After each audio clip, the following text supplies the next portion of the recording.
అందరికీ నమస్కారం అండి। ఈ రోజు మన ఛానల్లో పర్ఫెక్ట్ బిర్యానీ మసాలా తయారీ చూద్దాము। ఈ బిర్యానీ మసాలాతో బిర్యానీ చేశారంటే చాలా మంచి స్మెల్ రావడంతో పాటు చాలా టేస్టీగా ఉంటుందన్నమాట। బిర్యానీ పర్ఫెక్ట్ గా కుదురుతుంది। ఈ మసాలాని ఇంట్లోనే తయారు చేసుకోవడం వల్ల చాలా హెల్తీ కూడాను। దీన్ని తయారు చేసుకోవడం చాలా ఈజీ అండి। ఇక్కడ మీకు అన్ని పర్ఫెక్ట్ కొలతలతో పాటు చూపిస్తాను। మీరు ఈ కొలతల్ని ఫాలో అయితే పర్ఫెక్ట్ బిర్యానీ మసాలా రెసిపీ చేసేయొచ్చు అన్నమాట। సో ఫ్రెండ్స్, లేట్ చేయకుండా వీడియోలోకి అయితే వెళ్ళిపోదాము। ముందుగా ధనియాలని తీసుకోండి। ఈ ధనియాల్ని హాఫ్ కప్ అయితే తీసుకోవాలి, అంటే గ్రామ్స్లో వచ్చేసి 30 గ్రామ్స్ అన్నమాట। నెక్స్ట్ వచ్చేసి జీలకర్ర, ఈ జీలకర్రని 1 టేబుల్ స్పూన్ అయితే తీసుకోండి। తర్వాత షాజీరా తీసుకోవాలి। ఈ షాజీరాని 4 టేబుల్ స్పూన్స్ అయితే తీసుకోండి, గ్రామ్స్లో వచ్చేసి 10 గ్రామ్స్ అన్నమాట। తర్వాత రెడ్ చిల్లీ తీసుకోండి, వీటిని 25 వరకు తీసుకోవాలి। నేను ఇక్కడ కాశ్మీరీ రెడ్ చిల్లీ తీసుకున్నాను। ఇవైతే ఘాటు ఉండవండి, ఇవి మంచి కలర్ ఉంటాయన్నమాట। మీరు ఘాటు ఉన్న మిరపకాయలు అయితే 20 వరకు తీసుకోవచ్చు। అలాగే నెక్స్ట్ వచ్చేసి జాపత్రి, వీటిని 8 తీసుకోండి, 8 అయితే సరిపోతాయి। ఇలా పువ్వుల్లా ఉన్న వాటిని 8 అయితే తీసుకోండి। నెక్స్ట్ వచ్చేసి దాల్చిన చెక్క తీసుకోవాలి। దీన్ని ఇలా చిన్న చిన్న ముక్కలుగా చేసి హాఫ్ కప్ వరకు తీసుకోవాలి, గ్రామ్స్లో వచ్చేసి 30 గ్రామ్స్ అన్నమాట। తర్వాత మిరియాలు, నల్ల మిరియాలని 2 టేబుల్ స్పూన్స్ అయితే తీసుకోండి, గ్రామ్స్లో వచ్చేసి 20 గ్రామ్స్ అన్నమాట। తర్వాత నల్ల యాలకులను తీసుకోవాలి, వీటిని 20 వరకు తీసుకోండి। తర్వాత జాజికాయని తీసుకోవాలి। జాజికాయ చిన్న సైజు అయితే 1 తీసుకోండి, అదే పెద్ద సైజు అయితే 3/4 వంతు అయితే తీసుకోండి। ఇలా అయితే సరిపోతుంది జాజికాయ। తర్వాత మెయిన్ ఇంగ్రీడియంట్స్ లవంగాలు, ఈ లవంగాల్ని 4 టేబుల్ స్పూన్స్ అయితే తీసుకోండి, గ్రామ్స్లో వచ్చేసి 20 గ్రామ్స్। ఈ స్టార్ ఫ్లవర్స్ని 8 వరకు తీసుకోండి, 8 అయితే సరిపోతాయి అన్నమాట। ఇలా కొంచెం మీడియం సైజులో ఉన్న వాటిని 8 స్టార్ ఫ్లవర్స్ని అయితే తీసుకోండి। నెక్స్ట్ వచ్చేసి మరాఠీ మొగ్గ, ఈ మరాఠీ మొగ్గని చిన్న సైజులో ఉన్న వాటిని 8 తీసుకోండి, అదే పెద్ద సైజు అయితే 4 తీసుకోండి। సోంపు వచ్చేసి 1 టేబుల్ స్పూన్ అనమాట, 1 టేబుల్ స్పూన్ అయితే సరిపోతుంది। అలాగే స్టోన్ ఫ్లవర్ వచ్చేసి 2 టేబుల్ స్పూన్స్ వరకు తీసుకోవాలి। తర్వాత డ్రై జింజర్ తీసుకోవాలి, మీ దగ్గర సొంటి ఉంటే సొంటి కూడా యూజ్ చేయొచ్చండి। నేను ఇక్కడ అల్లాన్ని ఎండబెట్టి తీసుకుంటున్నాను అనమాట, ఇది వచ్చేసి 4 ఇంచులు ఉంటే సరిపోతుంది।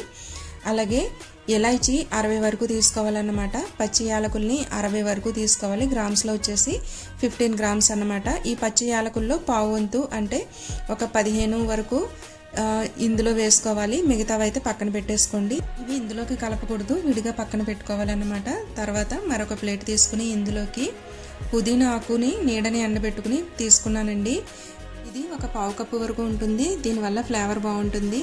అలాగే కసూరి మేతిని 4 టేబుల్ స్పూన్స్ అయితే తీసుకోవాలి। ఈ కసూరి మేతి మనకి మార్కెట్లో దొరుకుతుంది, లేకపోతే మెంతాకుని ఎండబెట్టి తీసుకోవచ్చు। అలాగే నాటు గులాబీ రేకుల్ని 4 టేబుల్ స్పూన్స్ తీసుకోవాలి, ఇవి మనం ఇంట్లో ఎండబెట్టుకున్నా సరే, లేదంటే మనకి బయట మార్కెట్లో కూడా దొరుకుతాయి, నాటువైతేనే మంచి స్మెల్ వస్తాయండి। సో ఇప్పుడు ఇవన్నీ కూడా ఎండలో పెట్టి ఎండబెట్టుకోవాలన్నమాట।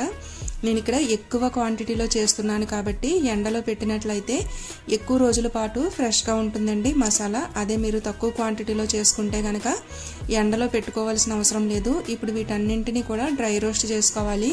స్టవ్ వెలిగించి ఒక పాన్ పెట్టి అది హీట్ అయిన తర్వాత ముందుగా ఎండుమిర్చిని వేయించుకుని పక్కకు తీసుకోండి। ఈ ఇంగ్రీడియంట్స్ కొలతలన్నీ కూడా నేను డిస్క్రిప్షన్లో ఇస్తాను, ఒకసారి చెక్ చేయండి। ఇలా ఎండుమిర్చిని వేయించుకున్న తర్వాత ఒక ప్లేట్లోకి ట్రాన్స్ఫర్ చేసి చల్లారనివ్వండి। ఇప్పుడు అదే కడాయిలోకి మిగతా మసాలా ఇంగ్రీడియంట్స్ని వేసుకుని స్టవ్ని మీడియం ఫ్లేమ్లో పెట్టి వీటిని బాగా కలుపుతూ వేయించుకోవాలి, అప్పుడే ఇవన్నీ కూడా ఈవెన్గా వేగుతాయి అన్నమాట।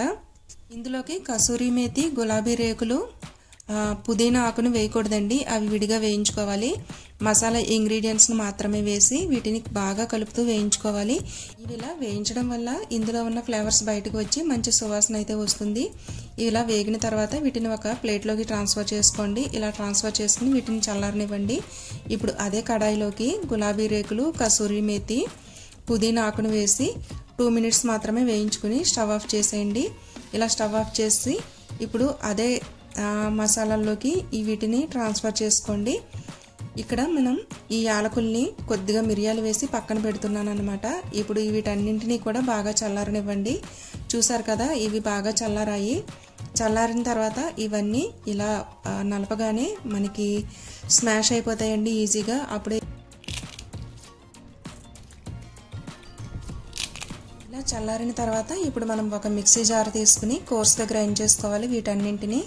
వీటిని గ్రైండ్ చేసుకునేటప్పుడు పల్స్ మోడ్లో పెట్టి గ్రైండ్ చేసుకోండి. అప్పుడే మనకి ఇవి కోర్స్గా గ్రైండ్ అవుతాయి అన్నమాట. ఇక్కడ నేను 2 పార్ట్స్గా తీసుకుని గ్రైండ్ చేశాను. ఎందుకంటే మొత్తం అంతా కూడా ఒకేసారి గ్రైండ్ అవ్వదని 2 పార్ట్స్గా తీసుకుని గ్రైండ్ చేశాను. ఇక్కడ చూడండి, ఇది ఇలా ఈ కన్సిస్టెన్సీలో మనం గ్రైండ్ చేసుకోవాలి. ఇప్పుడు ఇందులోకి 1 టేబుల్ స్పూన్ పసుపును అయితే యాడ్ చేసుకుని బాగా కలుపుకోండి. ఇలా కలుపుకున్న తర్వాత ఒక ప్లేట్లోకి ట్రాన్స్ఫర్ చేసుకోండి. దీన్ని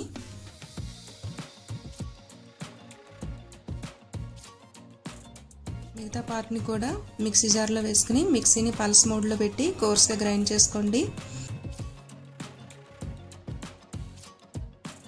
ఇలా గ్రైండ్ చేసుకున్న తర్వాత ఇప్పుడు మనం యాలకుల్ని కొంచెం మిరియాలని తీసుకుని పక్కన పెట్టుకున్నాం కదా, వీటిని వేసి ఒక్కసారి మాత్రమే మిక్సీని తిప్పండి.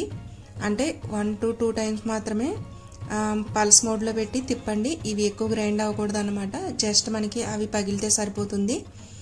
సో చూసారు కదా, ఇలా వచ్చిందనమాట. ఈ కన్సిస్టెన్సీలో మనకి మసాలా అయితే తయారైంది. ఇప్పుడు ఒక ప్లేట్లోకి ట్రాన్స్ఫర్ చేసుకుని ఇవన్నీ కూడా బాగా కలిసేటట్టు బాగా కలుపుకోండి. ఇది బాగా కలుపుకున్న తర్వాత ఒక గ్లాస్ జార్ తీసుకుని, అది కూడా తడి లేకుండా పొడిగా ఉండాలన్నమాట. ఒకసారి గ్లాస్ జార్ని ఎండలో పెట్టుకుని అప్పుడు ఈ మసాలాని ఇందులోకి స్టోర్ చేసుకోండి. ఈ మసాలా మనకి బయట ఉంటే 4 to 6 months వరకు ఉంటుంది. అదే ఫ్రిడ్జ్లో పెట్టుకుంటే 1 year అయినా పాడవకుండా ఉంటుందండి. అదే సువాసనతో అదే రుచితో. చూసారు కదా friends, biryani masala. I hope మీకు ఈ వీడియో నచ్చిందని అనుకుంటున్నాను. నా వీడియో కనుక నచ్చినట్లయితే లైక్ చేయడం మాత్రం మర్చిపోవద్దు. మీ ఫ్రెండ్ అండ్ ఫ్యామిలీస్కి షేర్ చేయండి. ఛానల్ని తప్పకుండా సబ్స్క్రైబ్ చేయండి. Thank you for watching friends. Thank you.